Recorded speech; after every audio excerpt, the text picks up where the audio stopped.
Próbálok egy példát mondani arra, hogy milyen egy jó coaching folyamat. Vegyünk egy tojást, amelyik önmagában teljes és tökéletes, úgy jó, ahogy van, és minden információja megvan ahhoz, hogy a lehető legtökéletesebb csibe váljon belőle. Vegyük azt, hogy te vagy a tojás, én pedig vagyok egy ilyen keltető, ami semmi más nem csinál, csak a megfelelő hőmérsékletet és a körülményeket biztosítja ahhoz, hogy te a lehető legjobb csibévé válhass. Hogyha én csak ezeket a körülményeket biztosítom számodra, akkor ez így neked oké lesz, és eléred a célodat.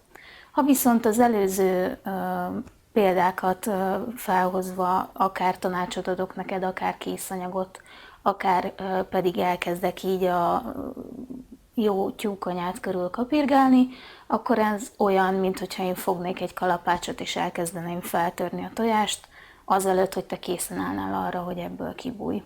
Valahogy így tudom neked szemléltetni azt, hogy mi lesz a te feladatod, és mi az enyém.